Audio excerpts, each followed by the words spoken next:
शरीर को फेन के समान जान, इसकी मरीचिका के समान प्रकृति को पहचान, मार्ग के पुष्प जाल को काट, यमराज की दृष्टि से बचकर आगे बढ़। तुम जहां बैठे हो वहां कुछ पाया तो नहीं, फिर किसकी प्रतीक्षा कर रहे हो? तुम जहां बैठे हो वहां कुछ भी तो अनुभव नहीं हुआ, अब तुम राह क्या देख रहे हो?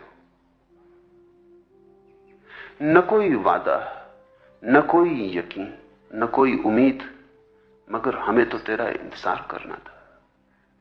न तो किसी ने कोई वादा किया है वहां मिलने का, न तुम्हें यकीन है कि कोई मिलने वाला है, न तुम्हें कोई उम्मीद है, क्योंकि जीवन भर वहीं बैठ बैठ के तुम थक गए हो, ना उम्मीद हो गए हो, लेकिन फिर भी इंतजार किए जा रहे हो। कितनी बार तुमने क्रोध किया है, कितनी बार लोभ किया है, कितनी बार मोह किया है, कितनी बार राग किया है, पाया कुछ, गांठ गठियाया कुछ, मुट्ठी बांधे बैठे हो, मुट्ठी के भीतर कोई संपदा इकट्ठी हुई, न कोई वादा, न कोई यकीन, न कोई उम्मीद, मगर हमें तो तेरा इंतजार करना था। कैसी जिद पकड़ के बैठ गए हो इंतजार करने की? किसका इंतजार कर रहे हो? इस राह से कोई गुजरता ही नहीं। तुम जिस राह पर बैठे हो वो किसी की भी रह गुजर नहीं। बुद्ध कहते हैं इस जीवन की मृग मरीचिका के समान प्रकृति को पहचान। प्यासे को मरुस्थल में भी पानी दिखाई पड़ जाता है, वो मृग मरीचिका है नहीं वहां कहीं पानी, प्यास की कल्पना से ही दिखाई पड़ जाता है। प्यास बहुत सघन हो तो जहां नहीं है वहां भी तुम आरोपित कर लेते हो। तुमने भी इसे अनुभव किया होगा। तुम्हारे भीतर जो चीज बहुत ज्यादा सघन होकर पीड़ा दे रही है, जिसे तुम खोज रहे हो, वो दिखाई पड़ने लगती। कभी तुम किसी की राह देख रहे हो, घर के अंदर बैठे, कोई परिजन आ रहा है, कोई मित्र आ रहा है, प्रेसी या प्रेमी आ रहा है, पत्ता भी खड़कता है तो ऐसा लगता है कि उसके पैर की आवाज सुनाई पड़ गई, फिर उठ के देखते हो। पोस्टमैन द्वार पर आके खड़ा हो जाता तो समझते हो कि प्रेमी आ गया, प्रसन्न होकर धड़कती छाती से द्वार खोलते हो। कोई नहीं भी आता, न पत्ता खड़कता है, न पोस्टमैन आता है, न द्वार से कोई निकलता है, तो तुम कल्पना करने लगते हो कि शायद आवाज सुनी, शायद किसी ने द्वार खटखटाया, या कोई पगध्वनि सुनाई पड़ी, सीढ़ियों पर चढ़ती हुई भाग के पहुंचते हो। कोई भी नहीं, न कोई वादा, न कोई यकीन, न कोई उम्मीद, मगर तुम कल्पना किए चले जाते हो। मृग मरीचिका का अर्थ है जहां नहीं है वहां देख लेना। और जो व्यक्ति वहां देख रहा हो जहां नहीं है, वो वहां देखने से वंचित रह जाएगा जहां है। तो मृग मरीचिका जीवन के आत्यंतिक सत्य को देखने में बाधा बन जाती।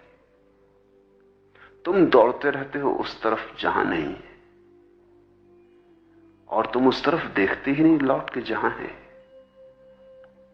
जिसे तुम खोज रहे हो वो तुम्हारे भीतर छुपा है।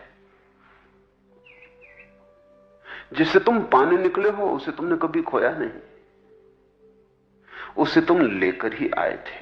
परमात्मा किसी को दरिद्र बेचता ही नहीं। सम्राट के अलावा वो किसी को कुछ और बनाता ही नहीं। फिर भिखमंगे तुम बन जाते हो, वो तुम्हारी ही कुशलता है, वो तुम्हारी ही कला है, तुम्हारी मौज। परमात्मा तुम्हें इतनी स्वतंत्रता देता है कि तुम अगर भिखमंगे भी होना चाहो तो उसमें भी बाधा नहीं डालता। इस शरीर को फेन के समान जान। शिष्य को कह रहे हैं ये बात बुद्ध, विद्यार्थी को नहीं। विद्यार्थी से बुद्धों का कोई मिलना ही नहीं होता, केवल शिष्यों से जो वस्तुतः आतुर है और जिनकी जीवन एक लपट बन गई है, एक खोज, और जो सब कुर्बान करने को राजी है, जिन्हें जीवन में ऐसी कोई बात दिखाई ही नहीं पड़ती जिसके लिए रुके रहने की कोई जरूरत हो, जो अज्ञात की तरफ जाने को तत्पर है, जो ज्ञान को छोड़कर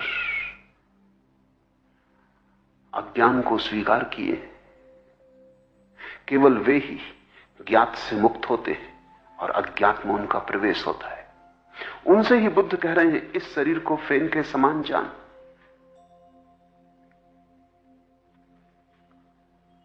समुद्र के तट पर तुमने फेन को इकट्ठे होते देखा है, कितना सुंदर मालूम होता है।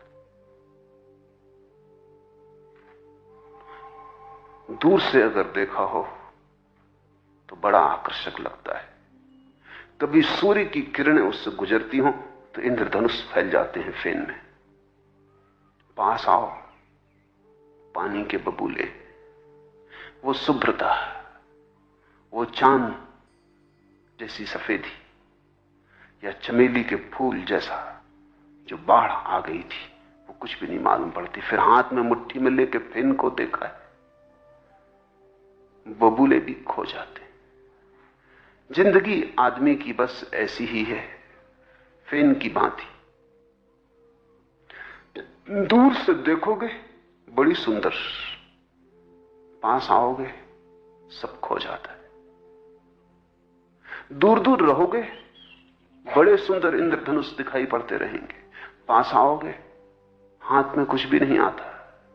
सुनते हैं चमन को माली ने फूलों का कफन पहनाया है। दूर से फूल दिखाई पड़ते हैं, पास आओ कफन हो जाता। जिसको तुम जिंदगी कहते हो दूर से जिंदगी मालूम होती, पास आओ मौत हो जाती।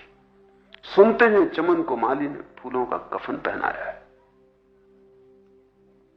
चारों तरफ जहां जहां तुम्हें फूल दिखाई पड़े, जरा गौर से पास जाना, हर फूल में छिपा हुआ कांटा तुम पाओगे।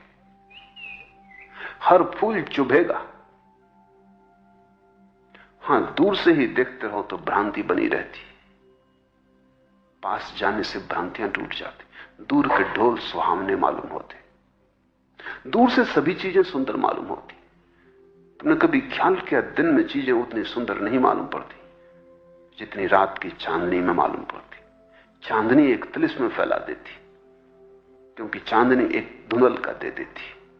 वैसे ही आंखें नहीं है, वैसे ही अंधापन है। चांदनी और आंखों को धुएं से भर देती। जो चीजें दिन में साधारण दिखाई पड़ती हैं वे भी रात में सुंदर होकर दिखाई पड़ने लगती। जितना तुम्हारी आंखों में धुंध होता है उतने ही जीवन का फेन बहुमूल्य मालूम होने लगता है। हीरे जवाहरात दिखाई पड़ने लगते।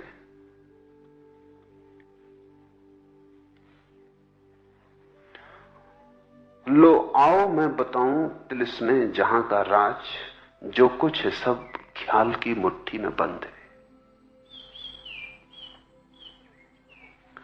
जितने दूर रहो उतनी ही वस्तुओं से संपर्क नहीं होता, सिर्फ ख्यालों से संपर्क होता है। जितने पास आओ जीवन का यथार्थ दिखाई पड़ता है, ख्याल टूटने लगते हैं।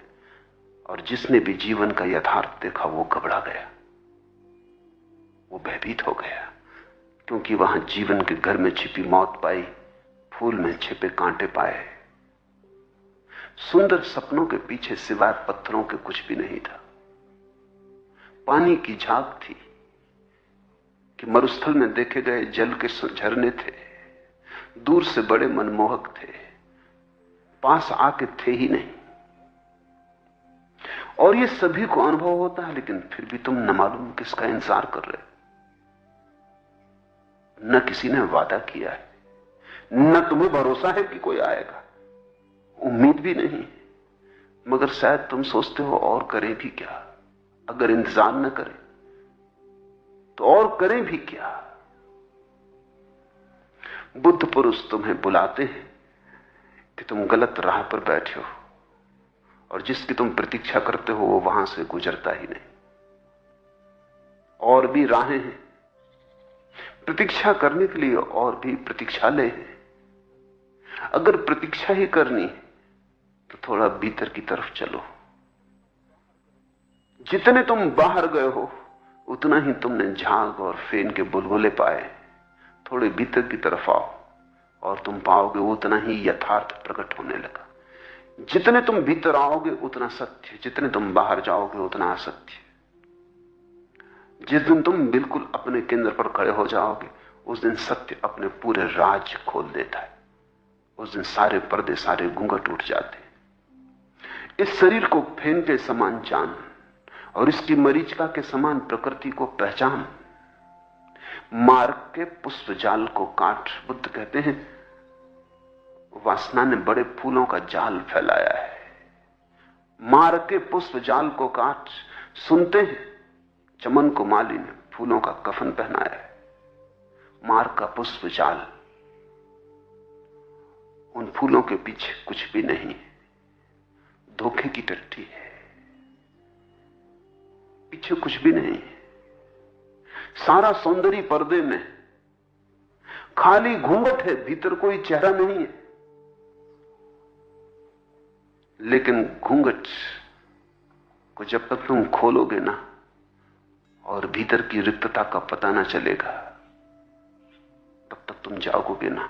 कई बार तुमने घूंघट भी खोल लिए हैं, एक घूंघट के भीतर तुमने कोई ना पाया तो भी तुम्हें समझ नहीं आती, तब तुम दूसरा घूंघट खोलने में लग जाते हो।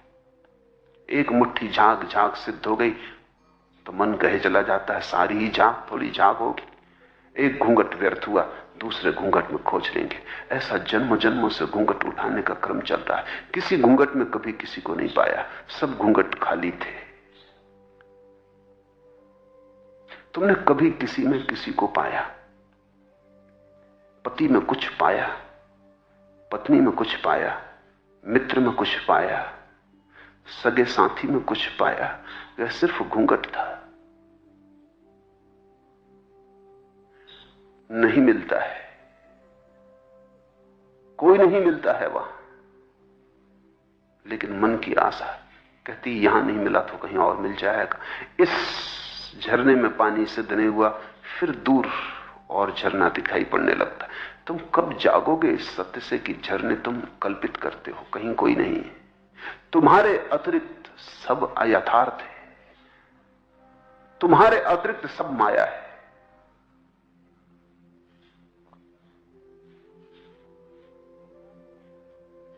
यमराज की दृष्टि से बचकर आगे बढ़ो।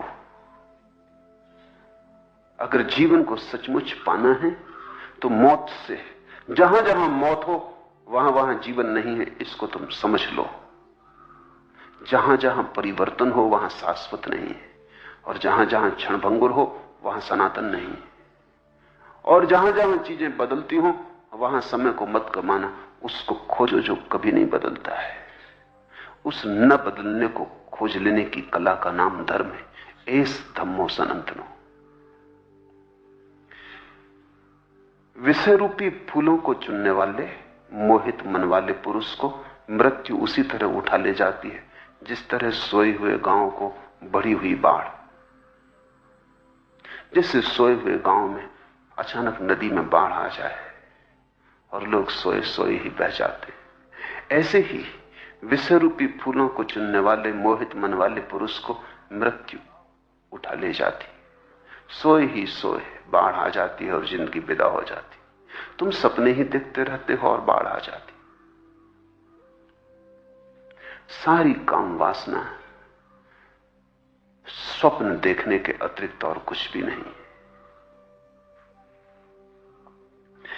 यह ऐस के बंदे सोते रहे, फिर जागे भी तो क्या जागे। सूरज का उभरना याद रहा और दिन का ढलना भूल गए। एक तो जागते ही नहीं, सोए ही रह के बिता देते हैं। और अगर कभी कोई सोचता भी है कि जाग गया, तो सोचता ही है कि जाग गया। वो भी जागना जैसे सपने में ही जागना है। सूरज का उभरना याद रहा और दिन का ढलना भूल गए। तो लोग अपने जन्मदिन को याद रखते, मृत्यु दिन की कौन चर्चा करता है। लोग जीवन पर नजर रखते, मौत की बात ही करनी बेहूदी मालूम पड़ती। अगर किसी से पूछो कि कब मरोगे, तो वो नाराज हो जाता। मरोगे कि नहीं, तो फिर दोबारा तुम्हें कभी मिलेगा ही नहीं, वो तुम्हें दुश्मन समझ लेगा। पूछा कुछ गलत न था, जो होने ही वाला था वही पूछा था। लेकिन मौत की लोग बात भी नहीं करना चाहते, बात से भी भय लगता है। फिर भी मौत तो है, उस तथ्य को इंकार न कर सकोगे। किसी भांति उस तथ्य को स्वीकार करो तो शायद इस जीवन से जागने की क्षमता आ जाए। जिसने भी मृत्यु को स्वीकार किया वो देखेगा मृत्यु कभी आती है, ऐसा थोड़ी रोज हम मर रहे हैं। अभी आती है, अभी आ रही है, अभी घट रही है। ऐसा थोड़ी कि कभी 70 साल के बाद घटेगी, रोज रोज घटती है, 70 साल में पूरी हो जाती। जन्म के साथ ही मौत का सिलसिला शुरू होता है, मरने के साथ पूरा होता है। लंबी प्रक्रिया है। मृत्यु कोई घटना नहीं है, प्रक्रिया है, पूरे जीवन पर फैली है। जैसे झील पर लहरें फैली हों, ऐसी जीवन पर मौत फैली है। अगर तुम मौत को छिपाते हो, ढांकते हो, बचते हो, तो तुम जीवन के सत्य को ना देख पाओगे। जिससे तुम जीवन कहते हो, इस जीवन का सत्य तो मृत्यु है। सूरज का उभरना याद रहा और दिन का ढलना भूल गए। सूरज उग चुका है, ढलने में ज्यादा देर ना लगेगी। जो उग चुका वो ढल ही चुका, जो उग गया है वो ढलने के मार्ग पर है। सुबह का सूरज सांझ का सूरज बनने की चेष्टा में संलग्न है। सांझ दूर नहीं है अगर सुबह हो गई। जब सुबह ही हो गई तो सांझ कितनी दूर हो सकती है। जिसको तुम भर जवानी कहते हो, वो केवल आधे दिन का पूरा हो जाना है, आधी सांझ का आ जाना है। जवानी आधी मौत है। लेकिन कौन याद रखता है? जो याद रख लिखे वही शिष्य है। मौत ही इंसान की दुश्मन नहीं, जिंदगी भी जान लेकर जाएगी। मौत ही इंसान की दुश्मन नहीं, जिंदगी भी जान लेकर जाएगी। मौत को दुश्मन मत समझना। जिसे तुम जिंदगी कहते हो वो मौत ही है, वो भी जान लेकर जाएगी। फूलों को चुनने वाले मोहित मन वाले पुरुष को मृत्यु उसी तरह उठा ले जाती है जिस तरह सोए हुए गांव को बढ़ी हुई बाढ़। तू हविस में दुनिया की जिंदगी मिटा बैठा, भूल हो गई गाफिल, जिंदगी ही दुनिया थी। तू हविस में दुनिया की जिंदगी मिटा बैठा, दुनिया को पाने की चेष्टा में। वो जो जीवन था उसे तूने मिटा दिया और दुनिया के पाने की चेष्टा को ही तूने जिंदगी समझी। वो जिंदगी ना थी। भूल हो गई गाफिल, सोए हुए आदमी, भूल हो गई। जिंदगी ही दुनिया थी। इसे थोड़ा समझ लो। जिसे तुम दुनिया कहते हो, तुम्हारे बाहर जो फैलाव है उसे जिंदगी मत समझ लेना। अगर उस बाहर की दुनिया को ही इकट्ठा करने में लगे रहे तो असली जिंदगी गंवा दोगे।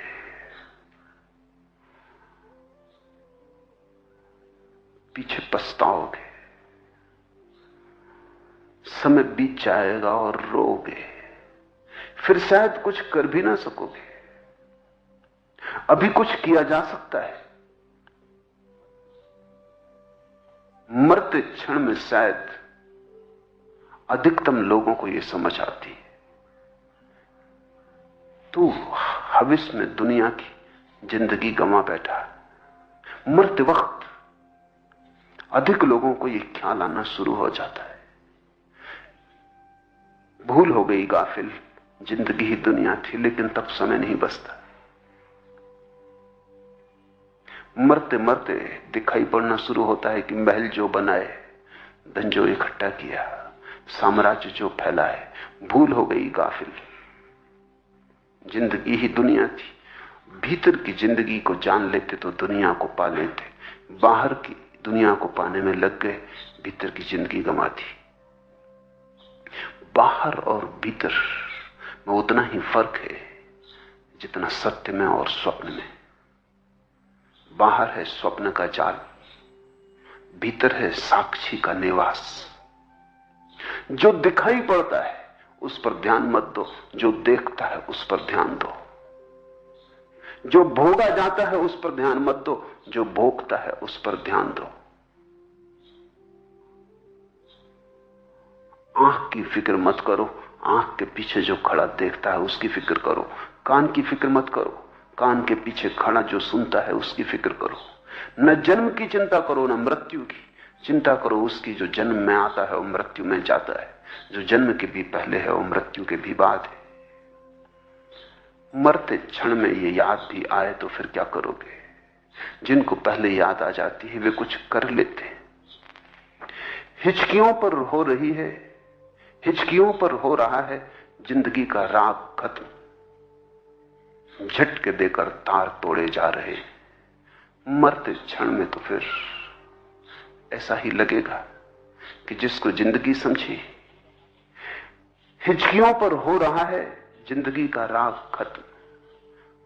वो सारे स्वप्न, वे सारे गीत, वो सारा संगीत हिचकियों में बदल जाता है, हिचकियां ही हाथ में रह जाती हैं।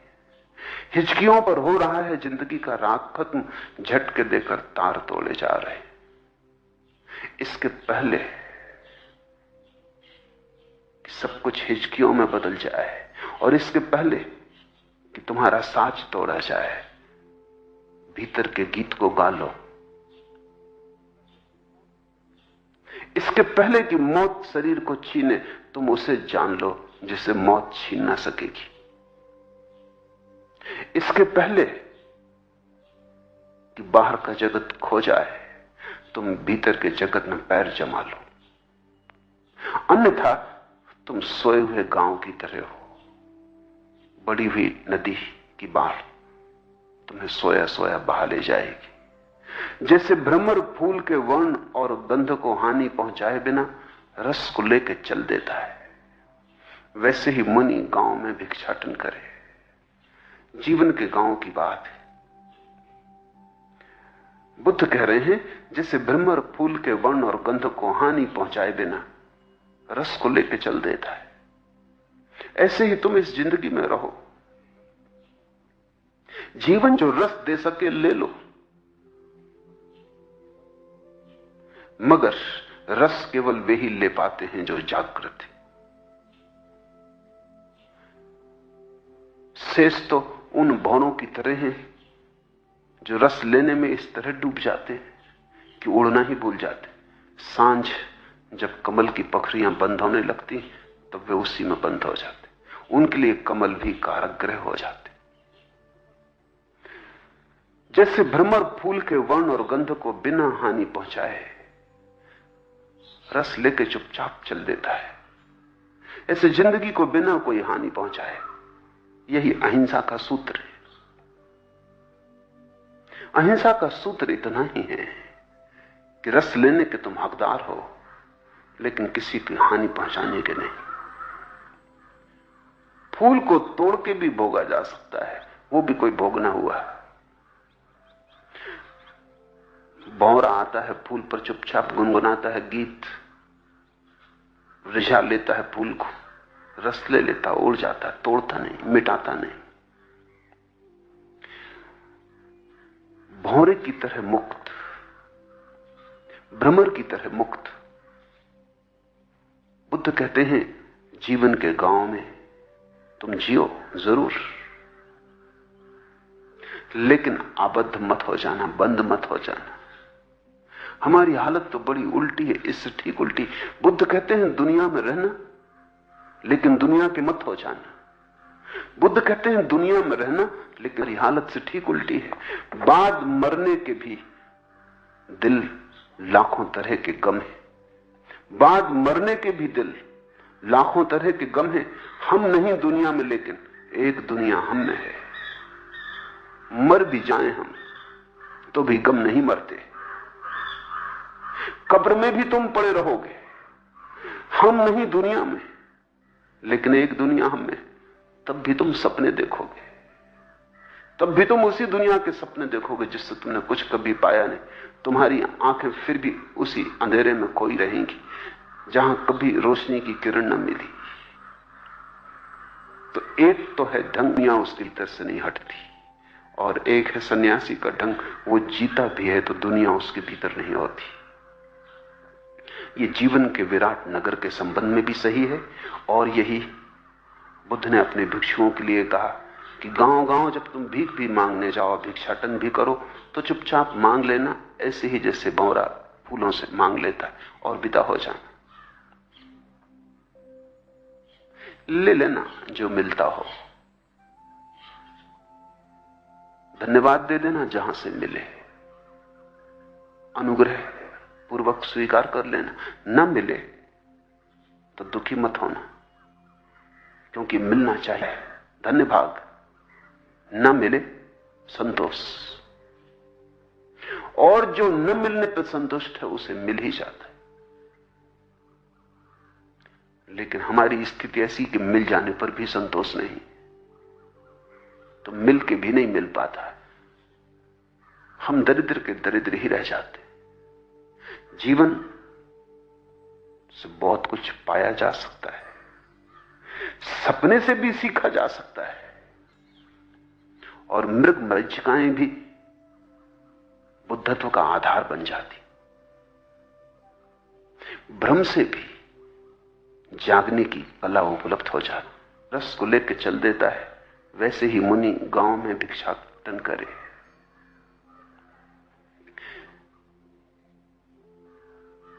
न तो संसार का सवाल है, न संसार को छोड़ने का सवाल है, क्योंकि जो तुम्हारा है ही नहीं उसे तुम छोड़ोगे कैसे।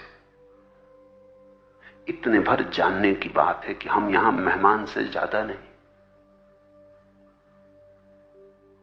जब तुम किसी के घर मेहमान होते हो, जाते वक्त तुम ऐसा थोड़ी कहते हो कि अब सारा घर तुम्हारे लिए छोड़े जाते, त्याग किए जाते। मेहमान का यहां कुछ है ही नहीं। घर में ठहरने का सौभाग्य मिल गया, धन्यवाद। अपना कुछ है नहीं, छोड़ेंगे क्या। इसलिए त्यागी वही है जिसने ये जान लिया कि हमारा कुछ भी नहीं, वह नहीं जिसने छोड़ा, क्योंकि जिसने छोड़ा उसे तो अभी भी ख्याल है कि अपना था, छोड़ा।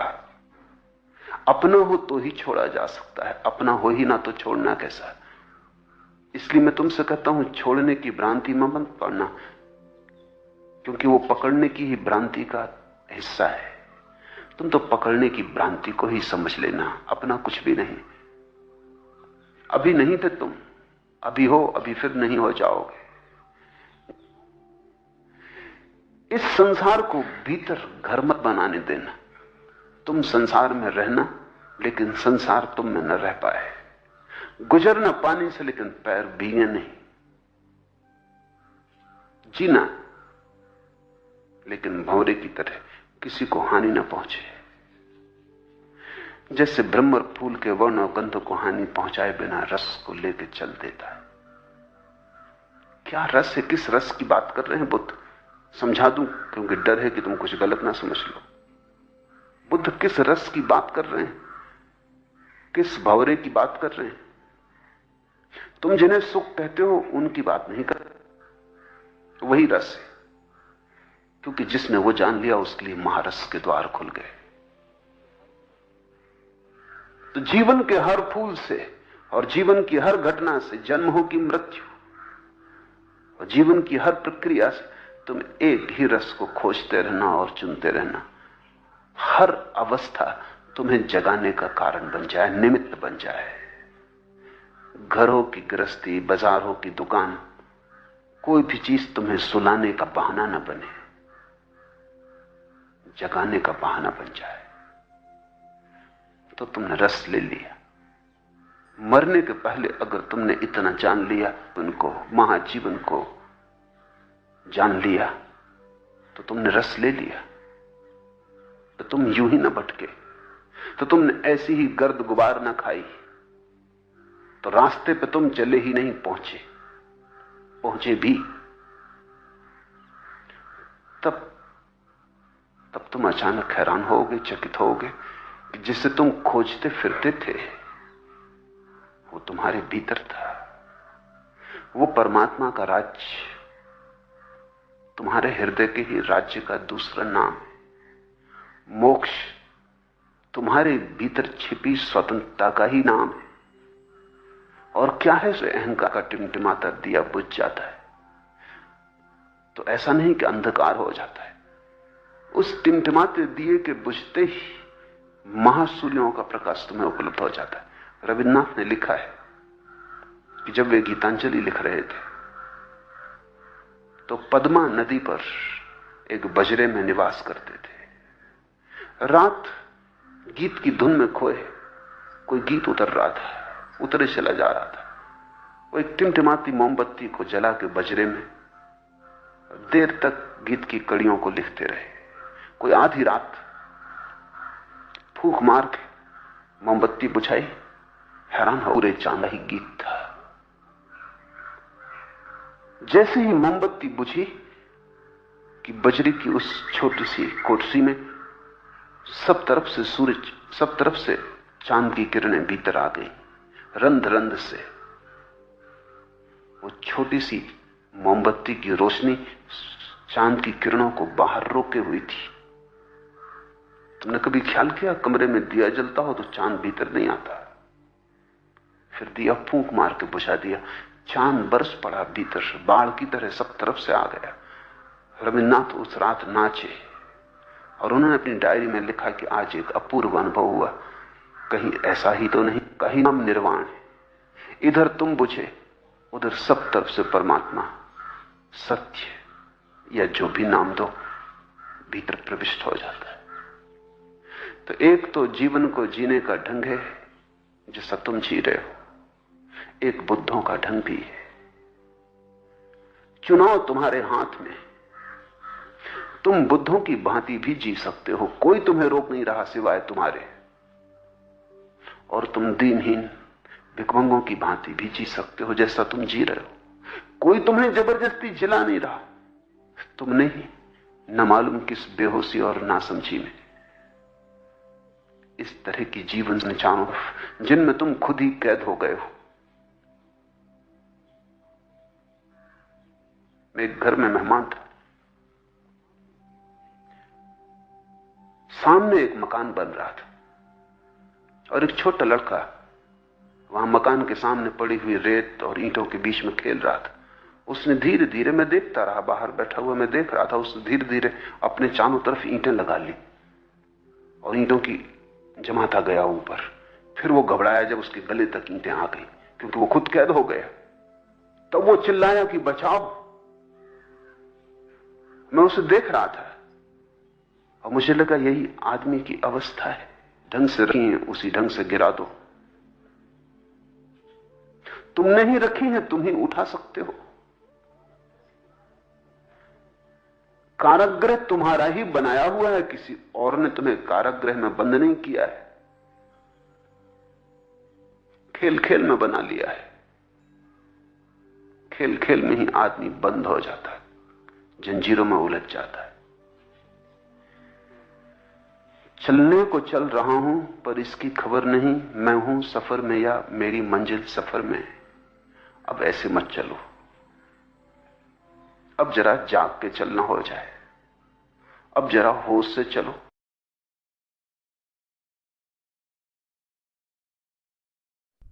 Thanks, like and subscribe. Like and subscribe. Like and subscribe. Like, comment, share.